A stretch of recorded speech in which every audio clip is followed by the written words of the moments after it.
the rule of Seth. And Seth became the governor of the children of his people, and he ruled them in purity and holiness. And because of their purity they received the name, which is the best of all names, and were called the sons of God, they and their wives and their sons. Thus they lived in that mountain in all purity and holiness, and in the fear of God.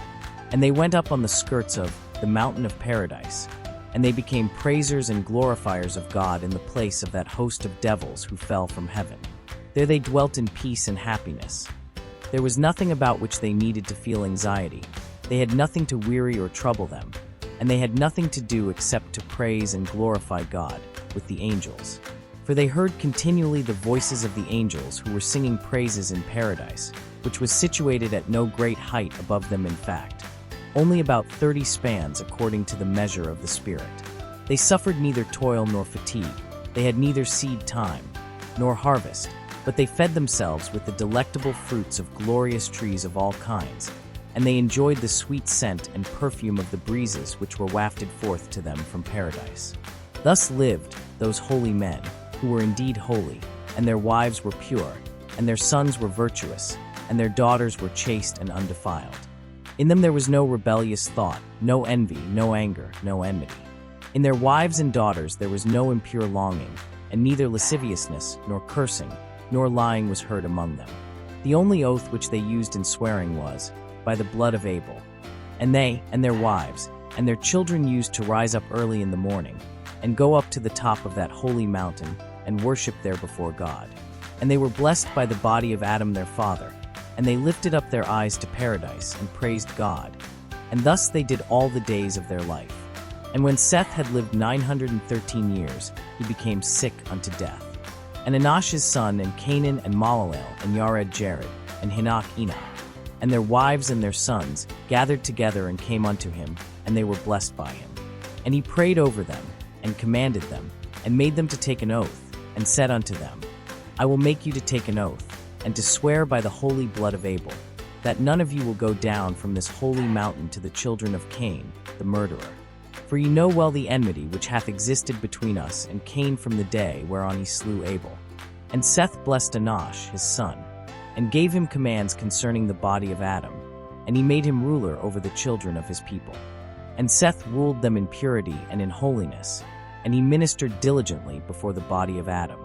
And Seth died when he was 912 years old, on the 27th day of the blessed month of Abh, August, on the 2nd day of the week, Monday, at the 3rd hour, in the 20th year of the life of Enoch.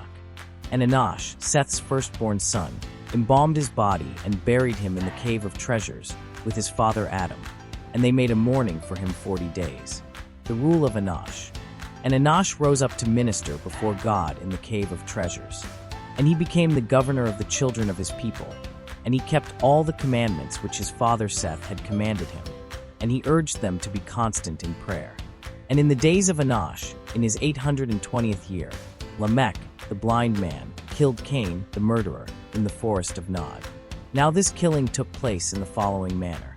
As Lamech was leaning on the youth, his son, Tubal-Cain, and the youth was setting straight his father's arm in the direction in which he saw the quarry, he heard the sound of Cain moving about, backwards and forwards, in the forest. Now Cain was unable to stand still in one place, and to hold his peace. And Lamech, thinking that it was a wild beast that was making a movement in the forest, raised his arm, and having made ready, drew his bow and shot an arrow towards that spot. And the arrow smote Cain between his eyes, and he fell down and died. And Lamech, thinking that he had shot game, spake to the youth, saying, Make haste, and let us see what game we have shot. And when they went to the spot, and the boy on whom Lamech leaned had looked, he said unto him, O my lord, thou hast killed Cain. And Lamech moved his hands to smite them together. And as he did so he smote the youth, and killed him also. And when Anosh had lived 905 years, and was sick unto death, all the patriarchs gathered themselves together, and came unto him, viz. Canaan, his firstborn son, and Malalel, and Yared, and Enoch, and Methuselah, they and their wives and their sons.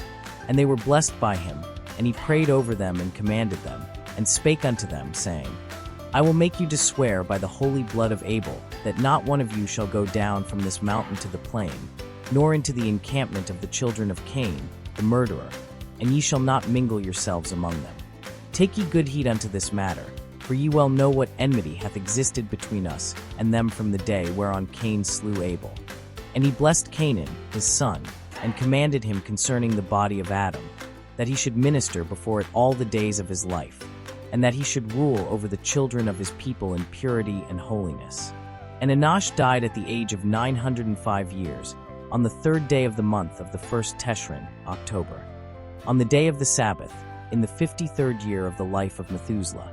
And Canaan, his firstborn, embalmed him and buried him in the cave of treasures, with Adam and Seth his father. And they made a mourning for him 40 days.